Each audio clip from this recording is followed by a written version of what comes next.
you Splinterheads, welcome back. Bronze Dragon here, bringing you a little quickie of SplinterRents news. So if you've been with me for a while, you know that I used the SplinterRents service for quite a while last year, and I was pretty happy with the results. Didn't make me rich, but it enabled me to have a steady flow of a little bit of DEC as it was an automated card rental service. With the recent changes and the fee implementation in rentals, they had to take the service offline. And I guess, well, it's been offline since that. I guess it's been a month or so. But here's the news. It's back up online. They just dropped the news in Discord, and I just wanted to go over a few points with you. This is going to be a quickie, but in case you're interested, for those who are not familiar, SplinterRents is a service that runs within Discord. It's a bot, and it will rent your cards out for you and automatically update them to be competitive on the market. And you just pay a small fee on a weekly basis manually. And the fee's pretty small. I found in the past. Now, in the past before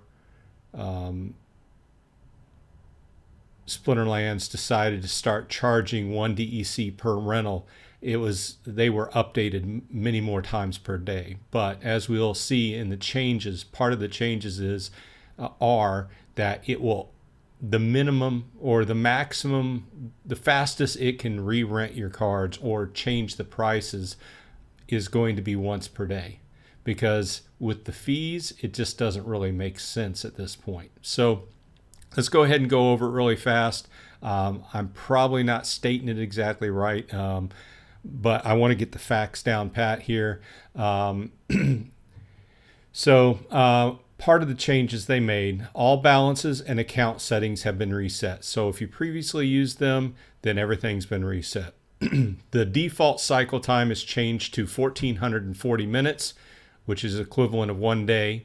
The cycle time is now defined as the minimal time it waits before updating the rental price of a card since its last price update.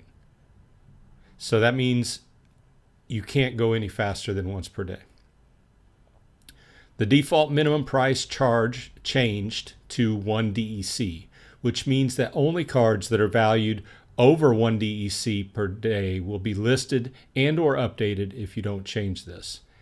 Because once again, that kind of makes sense, and I've talked about this before, that if you're going to pay a DEC to rent out a card, even if that card can sit on the market for a month, why would you accept 0.01 or whatever DEC, a tenth of a DEC or a hundredth of a DEC to rent it out?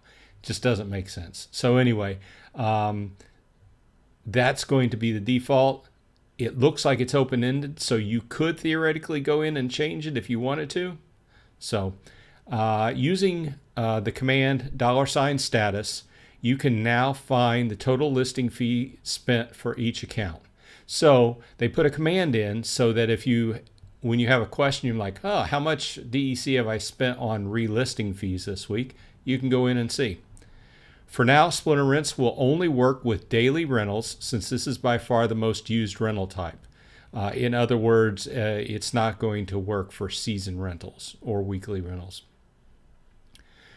Due to the 1 DEC listing fee, it might be more profitable to combine some cards, although it can also impact potential sell price later on.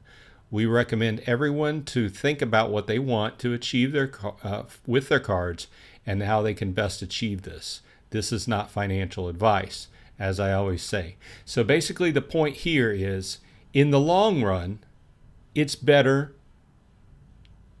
it will most likely be better to keep single BCX of your cards and sell them. You're always going to make, in most cases, you're going to make more selling 1 BCX cards than you are combined cards, because as you combine them, then you have multiple BCX cards. You have to bring that price down per BCX a little bit to sell that card off.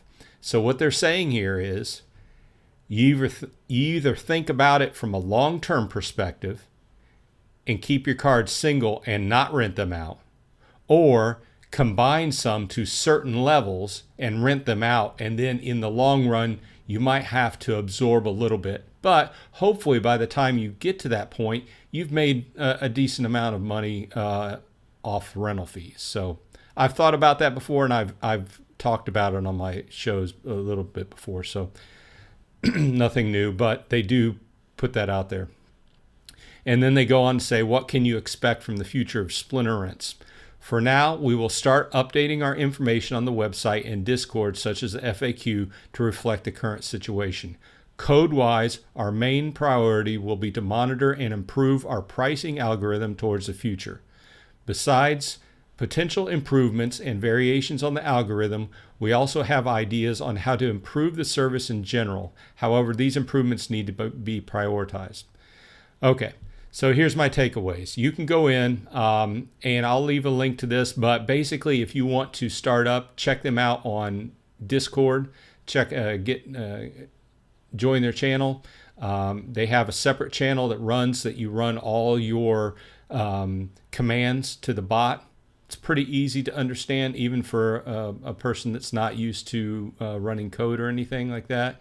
And it makes it easy to throw some. Now, I put all my cards that I want to rent out on a secondary account.